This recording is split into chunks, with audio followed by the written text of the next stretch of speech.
நல்லா இருக்கீங்களா? மைக் இங்கே வச்சுக்கோங்க.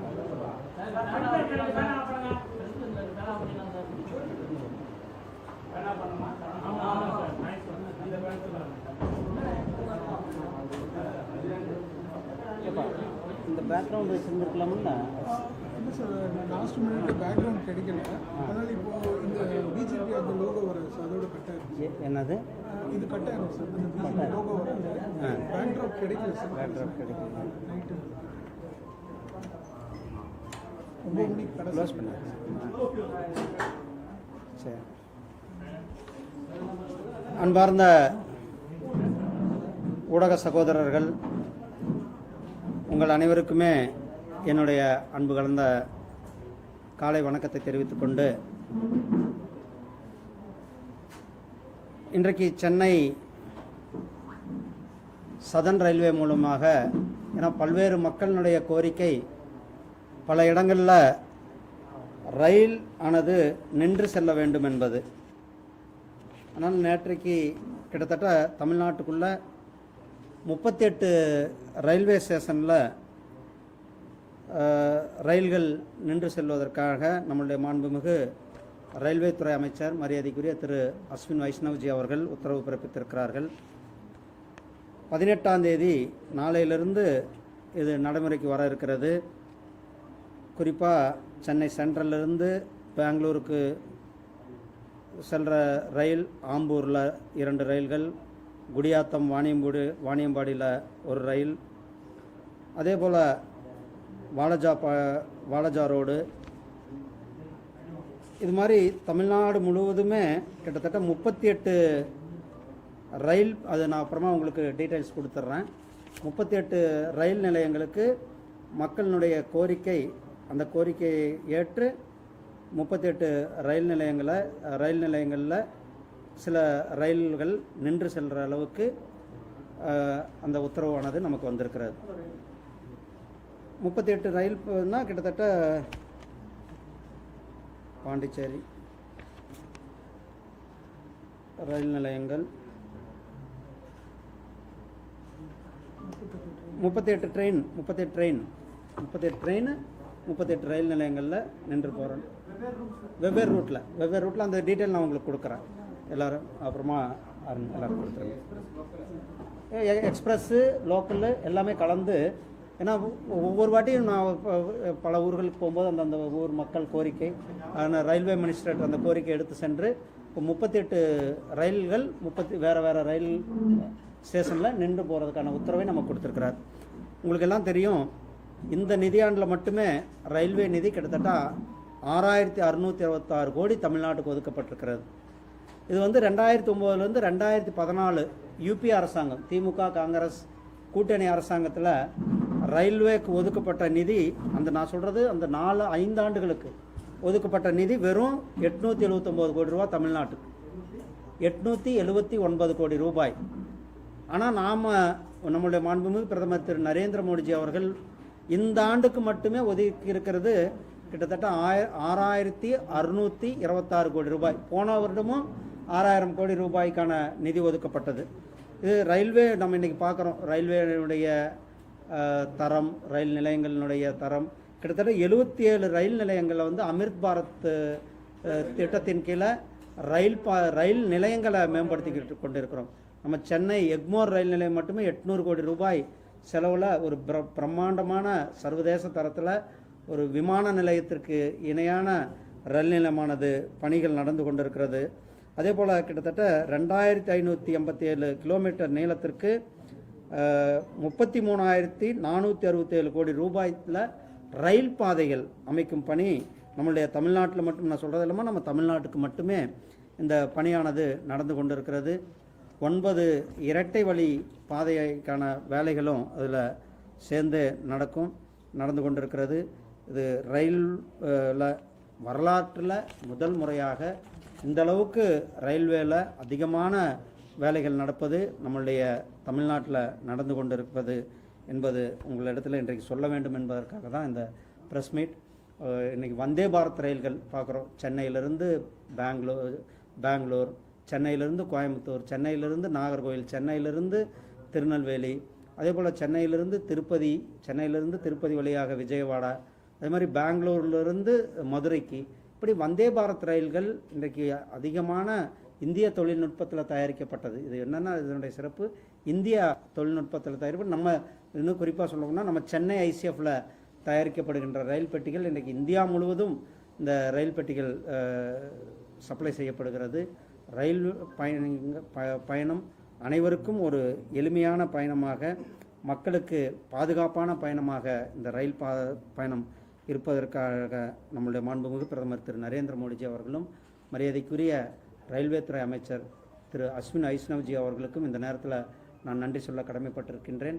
ஏன்னா கிட்டத்தட்ட 38 ரயில் நிலையங்களுக்கு இந்த ஸ்டாப் ஒரே நேரத்தில் நமக்கு கொடுத்துருக்கிறார். பல்வேறு நேரத்தில் நான் வச்ச கோரிக்கை ஒரே நேரத்தில் நமக்கு அந்த ஆர்டரை போட்டிருக்காங்க. அவர்களுக்கு தமிழ்நாட்டு மக்கள் சார்பாக என்னுடைய மனமார்ந்த நன்றிகளை தெரிவித்துக் கொள்கின்றேன்.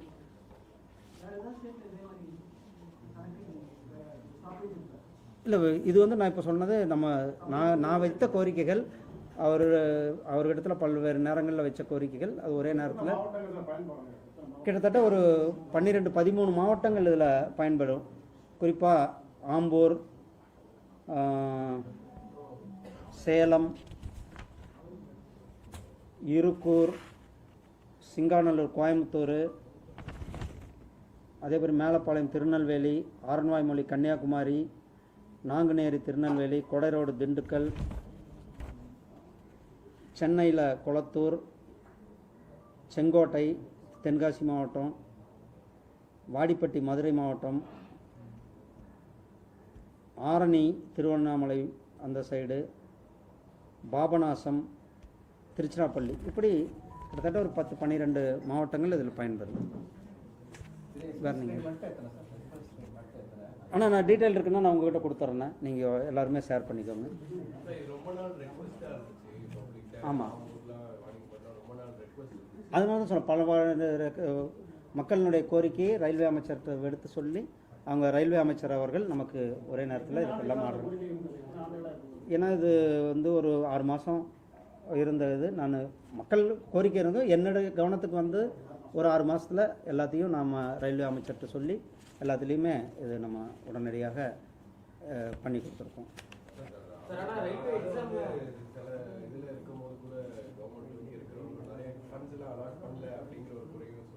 பாருங்கள், நான் எவ்வளோ நிதி நான் அதுதான் சொன்னேன். அதுக்காக தான் நான் எடுத்த உடனே சொன்னேன் 2019 2009 2014 5 வருஷத்துக்கு வெறும் 879 கோடி ரூபாய் நிதி மட்டும்தான் யூபி அரசாங்கம்னா காங்கிரஸும் திராவிட முன்னேற்ற கழகமும் ஆட்சியில் இருந்தப்போ தமிழ்நாட்டினுடைய ரயில்வேக்கு 5 ஆண்டுகளுக்கு ஒதுக்கப்பட்ட நிதி.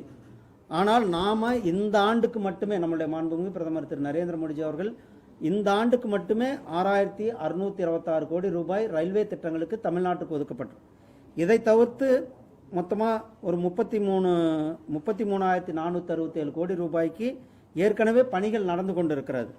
அது இல்லாமல் 2948 கோடி ரூபாய்க்கு ரயில் நிலையங்கள், இதிலே ரயில் நிலையங்களினுடைய மேம்பாட்டிற்காக, அதாவது பார்க்குறீங்க சென்னை எக்மோர் ரயில் நிலையத்தை நம்ம பார்க்க போகிறோம், இன்னொரு 3 மாதத்தில் பார்க்க போகிறோம். கிட்டத்தட்ட 800 கோடி ரூபாய் செலவில் வேலை நடந்து கொண்டிருக்குது. மதுரை விமான ரயில் நிலையம் சீரமைக்கப்பட்டிருக்கிறது. அதே போல் ராமேஸ்வரம் ரயில் நிலையம், கன்னியாகுமரி ரயில் நிலையம், சேலம் ரயில் நிலையம், காட்பாடி ரயில் நிலையம், இது எல்லாமே இந்த அமிர்த் பாரத் திட்டத்தின் கீழே பெரிய அளவில், நான் சொன்னது 100 கோடி 200 கோடி ரூபாய்க்கு மேலே நிதியில் இந்த ரயில் நிலையங்கள். அதே போல் நீங்கள் பார்க்குறீங்க சென்னை விமான நிலைய விரிவாக்கத்திற்கு ஒப்புதல் கொடுக்கப்பட்டிருக்கிறது. அதே போல் சென்னை பசுமை விமான நிலையத்திற்கு கோயம்புத்தூர் விமான நிலையம் 600 ஏக்கர் லேண்டை இப்போ தான் கொடுத்துருக்கிறார்கள். அதற்கான பணிகளும் தொடங்க இருக்கிறது. திருச்சிராப்பள்ளி விமான நிலையம், தூத்துக்குடி விமான நிலையம், மதுரை விமான நிலையம் விரிவாக்கம், இதெல்லாமே நம்மளுடைய மாண்புமிகு பிரதமர் திரு நரேந்திர மோடிஜி அவர்கள் உடனடியாக அப்ரூவல் கொடுத்து இந்த பணிகள் நடந்து கொண்டிருக்கிறது. சென்னையை பொறுத்தளவுக்கு கூட நீங்கள் சென்னை மெட்ரோக்கான இருக்கட்டும், அதே மாதிரி மதுரவாயில் டு சென்னை போர்ட்டு போக இந்த இரட்டை பாதை, அதற்கான ஒப்புதல் கொடுத்து பணிகளும் நடந்து கொண்டிருக்கிறது. சென்னை தமிழ்நாட்டை பொறுத்தளவுக்கு மாண்புமிகு பிரதமர் திரு நரேந்திர மோடிஜி அவர்களுடைய வந்த பிறகு இந்த 2014 இந்த 11 ஆண்டுகளில் கிட்டத்தட்ட 10 லட்சம் கோடி ரூபாய் இன்ஃப்ராஸ்ட்ரக்சருக்காக 10 லட்சம் கோடி ரூபாய் தமிழ்நாட்டினுடைய வளர்ச்சிக்காக நம்மளுடைய பல்வேறு திட்டங்களுக்கு, அது இன்ஃப்ராஸ்ட்ரக்சர், தேசிய ஹைவேக்கள், விமான நிலையங்கள், போர்ட்டு, லாஜிஸ்டிக் மேம்பாடு, அதே போல்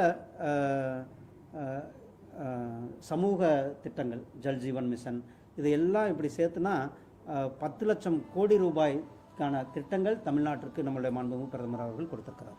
இப்போ பணி முடிந்து செல்லக்கூடிய பெண்களோட பாதுகாப்பு வந்து கேள்விக்குறியா இருக்குது. சிசிடிவிலாம் முறையாக இயங்கலை அப்படின்னு சொல்கிறாங்க ரயில் நிலையத்தில். மேலும் இந்த புறநகர் மின்சார ரயிலில் வந்து திருநங்கைகளோட அட்டகாசம் அதிகமாக இருக்குது, ரவுடிசம் அதிகமாக இருக்குது. பயணிகள் வந்து அச்சுறுத்தும் வகையில் வந்து அவங்கள்ட்ட வந்து யாசனை இருந்தாங்க அப்படின்னாங்க. அதை எந்த அளவுக்கு கவனத்துக்கு எடுத்துக்கணும்? இது நீங்கள் சொல்லியிருக்கிறீங்க, இது வந்து ரயில்வே காவல்துறையினருடைய வேலை, சட்டம் ஒழுங்கு அவர்கள் பார்க்க வேண்டியது. நிச்சயமாக நம்ம அதை அவங்கள்ட்ட கவனத்துக்கு எடுத்துச்சுன்னா அதையும், ஏன்னா ரயில் பயணிகளுடைய பாதுகாப்பை நாம் அவசியம் அவர்களுக்கான பாதுகாப்பை உறுதி செய்யப்படும். சார், தென்னக ரயில்வே இளநிலை பொறியாளர் பதவி உயர்வு தேர்வில் மாநில மொழி உள்ளிட்ட 3 மொழிகளில் கேள்வித்தாள் தரப்படலை. தமிழில் கேள்வித்தாள் இல்லைன்னு சு. வெங்கடேசனுக்கு அஸ்வினி வைஷ்ணவுக்கு லெட்டர் இருக்கு. தமிழ் தொடர்ச்சியாக புறக்கணிக்கப்படுகிறது ரயில்வே துறை. ஆனால் ஒரு தவறான ஒரு தகவல்கள், அதாவது நம்மளுடைய மாண்புமிகு பிரதமர் அவர்கள் வந்த பிறகு தான் ரயில்வே துறை மட்டுமல்ல, உள்துறையின் கீழே இறங்கின பேராமிலிட்ரி, சிஆர்பிஎஃப், சிஐஎஸ்எஃப் போன்ற துறைகளில் கூட அந்த தமிழ் மொழியான, நம்மளுடைய தமிழ் மொழியானது இன்க்ளூட் செய்யப்பட்டிருக்கிறது. யூபிஎஸ்சியில் தமிழ் மொழியானது இன்க்ளூட் செய்யப்பட்டிருக்கிறது. இப்படி தமிழ் மொழிக்கு அதிகமான முக்கியத்துவம் கொடுக்கப்பட்டிருக்கிறது. நம்மளுடைய ஆட்சியில் தான் நம்ம கொடுத்துருக்கிறோம். ரயில்வேல ஏற்கனவே நடைமுறையில் இருக்கிறது தான் நம்ம தமிழ் மொழி நடைமுறைப்படுத்தி கொண்டு இருக்கிறோம். மாண்புமிகு மரியாதைக்குரிய உள்துறை அமைச்சர் மரியாதைக்குரிய திரு அமித்ஷாஜி அவர்கள் வருகிற 22ஆம் தேதி அன்றைக்கு 5 பாராளுமன்ற தொகுதிகளினுடைய பூத் கமிட்டி மாநாடு திருநெல்வேலியில் எங்களுடைய மாண்புமிகு மாநில தலைவர் மரியாதைக்குரிய திரு நயினார் நாகேந்திரன் அவர்களுடைய தலைமையில் திருநெல்வேலியில் நடைபெற இருக்கிறது. இதில் கன்னியாகுமரி, தூத்துக்குடி, திருநெல்வேலி, தென்காசி, விருதுநகர் பாராளுமன்றத்தை சார்ந்த எங்களுடைய பூத் கமிட்டி உறுப்பினர்களினுடைய பெரிய அளவிலான மாநாடு, முதல் மாநாடு. அது அடுத்து நம்ம தமிழ்நாடு முழுவதும் நடைபெற இருக்கிறது. இது முதல் மாநாடு. மாண்புமிகு மரியாதைக்குரிய திரு உள்துறை அமைச்சர் திரு அமித்ஷாஜி அவர்கள் கலந்து கொண்டு அவங்களுக்கு அஃபீஷியலாக தயாராகும் போது சொல்லுவாங்கன்னு. தேர்தல் நெருங்குவதால இடி ரெய்டை வந்து தமிழக அமைச்சர்கள் மீது ஏவி விடுறாங்க கனிமொழி எம்பி குற்றச்சாட்டு வைக்கிறாங்க. இடிக்கும் மோடிக்கும் நாங்கள் பயப்பட மாட்டோம்னு சொல்லி ஆர்எஸ் பாரதி ஒரு விமர்சனத்தை முன் வைக்கிறாங்க. நான் இடி பொறுத்தளவுக்கு நான் பல்வேறு நேரங்களில், நீங்களே இது சுமரமாக கேள்வி கேட்டிருக்கீங்க, பல்வேறு நேரங்களில் நான் சொல்லியிருக்கேன். அது ஒரு சுதந்திரமான இண்டிபெண்ட் அமைப்பு. அவர்களுக்கு கிடைக்கிற இன்புட், அவர்கள் கிடைக்கிற அந்த தகவல்களின் அடிப்படையில் ரெய்டுகள் நடத்தப்படுகிறது. அதனுடைய அவர்கள் ஒரு தனிப்பட்ட சுதந்திரமான அமைப்பு. அவர்கள் அவர்களுக்கான பணியை செய்து கொண்டிருக்கிறார்கள்.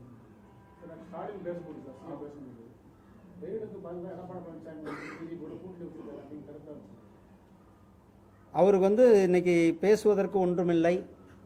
எங்களுடைய கூட்டணி ஒரு வளமான கூட்டணியாக இன்றைக்கு மக்களை காப்போம், தமிழகத்தை மீட்போம் என்ற ஒரு மாபெரும் இயக்கத்தை எங்களுடைய தேசிய ஜனநாயக கூட்டணியினுடைய சார்பில் மரியாதைக்குரிய திரு எடப்பாடி பழனிசாமி அண்ணன் அவர்கள் ஒரு மிகப்பெரிய யாத்திரை நடத்தி கொண்டிருக்கிறார்கள். அந்த யாத்திரையில் மக்களினுடைய பேராதரவு பெரிய அளவில் கொண்டு இருக்கிறது. எங்களுடைய பாரதிய ஜனதா கட்சியினுடைய நிர்வாகிகளும் எல்லா இடத்துலையும் நாங்கள் கலந்து கொண்டு இருக்கின்றோம். அதே தொடக்கத்தில் எங்களுடைய மாநில தலைவர் அவர்களும் நானும் கலந்து கொண்டு இந்த யாத்திரையில் தொடக்க நிகழ்ச்சியில் கலந்து கொண்டு எங்கெங்கே எங்களுடைய தலைவர்கள் இருக்கிறார்களோ அவர்கள் அந்தந்த பகுதியில் கலந்து கொண்டிருக்கிறார்கள். இது ஒரு மிகப்பெரிய ஒரு தாக்கத்தை ஏற்படுத்தி கொண்டிருக்கிற யாத்திரை, தமிழகத்தில் ஒரு எழுச்சியை ஏற்படுத்தி கொண்டிருக்கின்ற யாத்திரை. அதை பார்த்து இன்றைக்கு பயந்து கொண்டு திரு ஸ்டாலின் அவர்கள் உளறி கொண்டிருக்கிறார்கள்.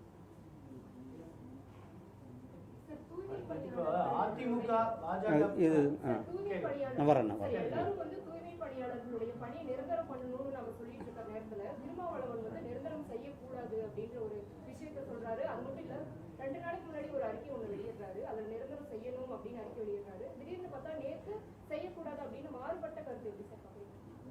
அவர் ஒரு நிலையாக இல்லை என்பதை இதை காட்டுகிறது. தூய்மை பணியாளர்களை பொறுத்தளவுக்கு அவர்கள் பணி நிரந்தரம் என்பது கொடுக்கப்பட வேண்டும். அதே நேரத்தில் அவர்களுக்கு தூய்மை பணியாளரை தூய்மை பணியாளர்களாக மட்டுமே வைத்திருக்காமல் அவர்களுடைய கல்வி அல்லது அவர்களுடைய தகுதிக்கேற்ப அதுலேயே வேறு பணிகள், எப்படி மற்ற ஒரு ஆஃபீஸில் ஒரு பியூனாக ஜாயின் பண்ணுவார், ஆனால் அவர் பார்த்தா ஒரு செக்ஷன் ஆஃபீஸராக ஒரு 10 வருஷத்தில் ஒரு செக்ஷன் ஆஃபீஸராக இருப்பார். ஆனால் இங்கே வந்து தூய்மை பணியாளராக என்ட்ரி ஆனால் அவர் தூய்மை பணியாளர், ஈவன் படிச்சிருந்தாலும் கூட அவர் தூய்மை பணியாளராகவே இருக்கிறார். ஒரு படித்த தகுதியுள்ளவங்க இருக்கும் பொழுது அவர்களுக்கு தூய்மை பணியாளருக்கு அடுத்து ஆஃபீஸில் ஒரு ஓஏவை போட்டிருக்கலாம், அல்லது டிரைவராக இருந்தால் டிரைவருக்கான பணியை கொடுக்கலாம், அல்லது அதுக்கான அவர் ஒரு டிகிரி படிச்சிருந்தால் அவரை வந்து ஒரு ஆஃபீஸ் அசிஸ்டண்ட்டாக ஆக்கலாம். அதை தொடர்ந்து அவர்களுக்கான ப்ரொமோஷன் என்னவோ அந்த ப்ரொமோஷன்களை கொடுக்கப்பட வேண்டும் என்பது தான் என்னுடைய இது. தூய்மை பணியாளர்களை தூய்மை பணியாளர்களாக மட்டுமே வைத்திருக்கக்கூடாது. அவர்களுடைய தகுதிக்கேற்ப அவர்களுக்கு பணி உயர்வை, பதவி உயர்வை அவர்களுக்கு கொடுக்கப்பட வேண்டும்.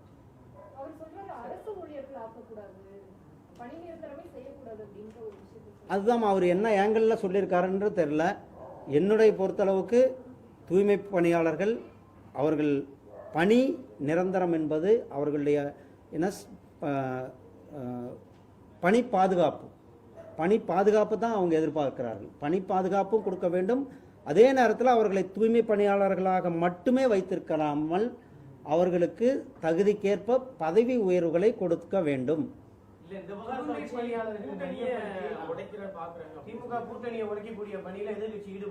என்னை பொறுத்தளவுக்கு திருமாவளவன் அவர்கள் பட்டியலின மக்களுக்கு ஒரு மிகப்பெரிய துரோகத்தை இழுத்து கொண்டிருக்கிறார். பட்டியலின மக்களுக்கு ஒரு பிரச்சனைன்னா அவர் வந்து இந்த கடந்த 5 ஆண்டுகளில் எந்த இடத்துலையுமே வாயே திறக்கலை.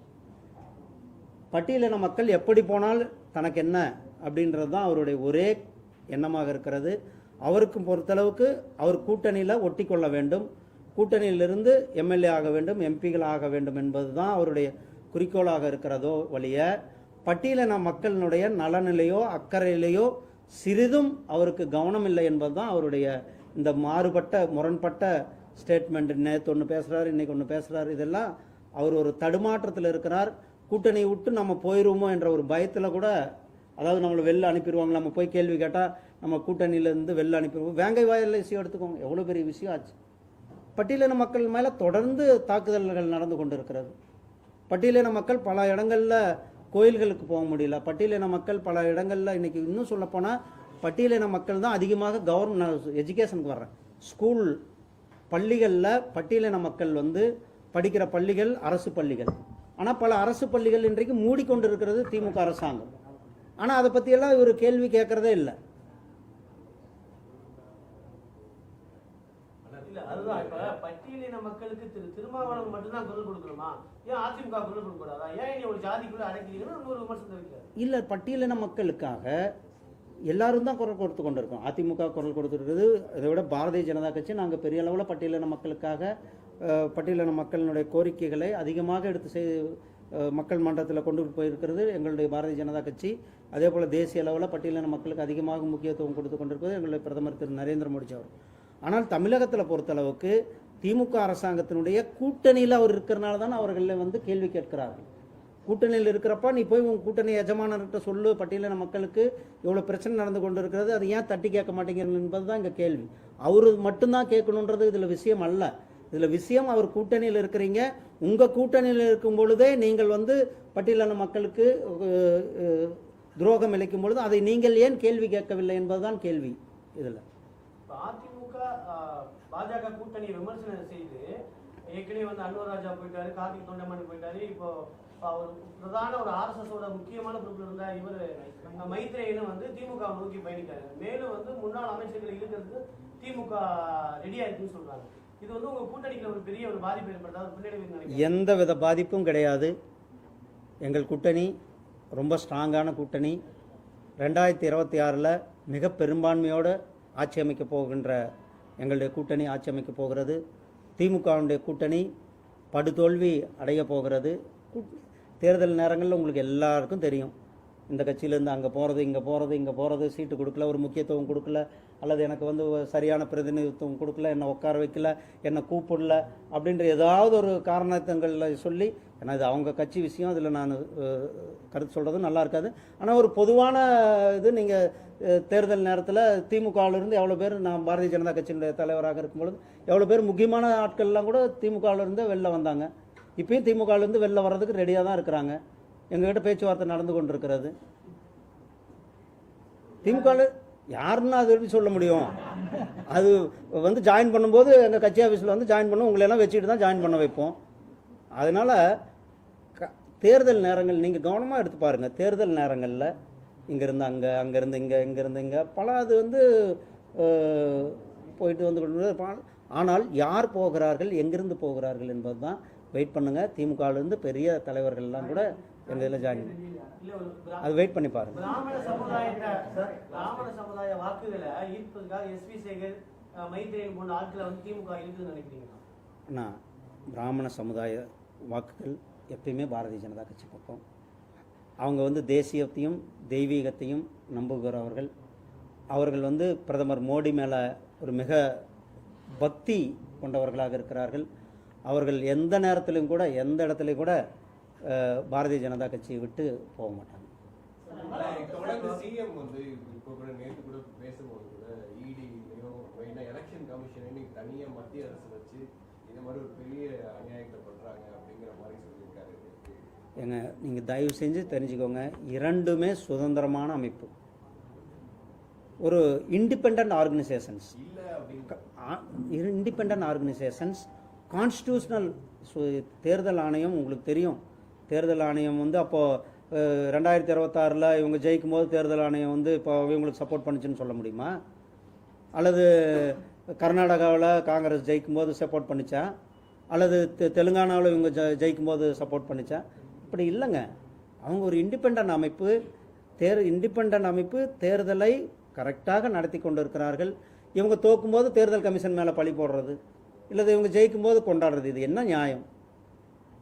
ஒரு அமைப்பு, இந்திய அரசியலமைப்பு டாக்டர் அண்ணல் அம்பேத்கர் அவர்கள் பார்த்து எழுதியிருக்கிறார். யார் யாருக்கு என்னென்ன அதிகாரங்கள் கொடுத்து, யாரும் யாருக்கு மேலேயும் தலையிட இல்லாமல் இருக்கணும் அப்படின்றதுக்காக தான் மரியாதைக்குரிய டாக்டர் அம்பேத்கர் அவர்கள் இந்திய அரசியலமைப்பு சட்டத்தில் பார்த்து அந்த சரத்துக்களை வச்சு ஒவ்வொரு அமைப்புக்குமே இண்டிபெண்டன்சி கொடுத்து வச்சிருக்கிறார். அதனுடைய இதில் தான் தேர்தல் கமிஷன் இயங்கி கொண்டு இருக்கு. தேர்தல் கமிஷன் நேரத்தில் உங்களுக்கு தெரியும், தேர்தல் நேரத்தில் எல்லா கட்சிக்காரங்களையும் எந்த அளவுக்கு அவங்க வந்து நடத்துகிறாங்க என்பதை நாம் பார்த்து கொண்டு தான் இருக்கோம். அதனால் இவங்க வந்து ஜெயிக்கும் போது அதை கொண்டாடுவது அல்லது தோக்கும்போது தேர்தல் கமிஷன் மேலே பழி போடுவதையெல்லாம் நாம் ஏற்றுக்கொள்ள முடியாது. இரட்டை வரி விதிப்பின் காரணமாக நேரடியாக தமிழகம் தான் பாதிக்கப்படுது. ஆனால் இதை பொறுத்தளவுக்கு அவர் லெட்டர் எழுதியிருக்கிறார். நான் இன்றைக்கு இதில் பார்த்துருக்கேன். அது வந்து நம்மளுடைய வெளியுறவு அமைச்சகம் அல்லது நம்மளுடைய பிரதமர் அலுவலகம் அவங்க அதெல்லாம் அவங்களுக்கு பதில். நன்றி அண்ணா. ஆளுநர் மாளிகையுடைய கேள்வியில் வந்து ஆளுங்கட்சி புறக்கணிச்சிருக்கிறாங்க. ஸோ அதுக்கு முன்னாடி வந்து ஆளுநர் வந்து கல்வித்துறை பற்றி கண்டிப்பாக விமர்சனம் பண்ணியிருக்காங்க. இதே நிறைய குடியரசு எடுத்தால் என்ன ஆகும்? இதே மாதிரி நீங்கள் தமிழ்நாட்டினுடைய நிலவரத்தை பார்க்க வேண்டியது. இன்றைக்கு இந்தியாவில் பல மாநிலங்கள் மிக வேகமாக முன்னேறி கொண்டிருக்கிறது.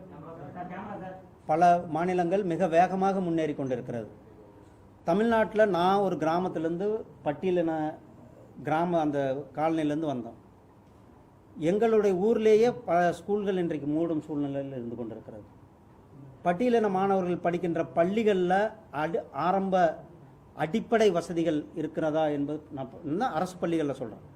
அரசு பள்ளிகளில் நான் எஸ்சி கமிஷன் வைஸ் சேர்மனாக இருக்கும்போது பல எஸ்சி எஸ்டி ஹாஸ்டலுக்கு போயிருக்கிறேன். நான் இப்போ ஸ்டாலின் அவர்களையும் உதயநிதி ஸ்டாலின் அவர்களையும் போய் ஹாஸ்டலை பாருங்கன்னு சொல்லியிருக்கேன். சமூக நீதி ஹாஸ்டல்னு பேர் வச்சால் மட்டும் பத்தாது, போய் அந்த ஹாஸ்டல்களை பாருங்கள், அந்த ஹாஸ்டல்களுடைய நிலவரத்தை பாருங்கள். அங்கே எந்த வித அடிப்படை வசதியும் கிடையாது.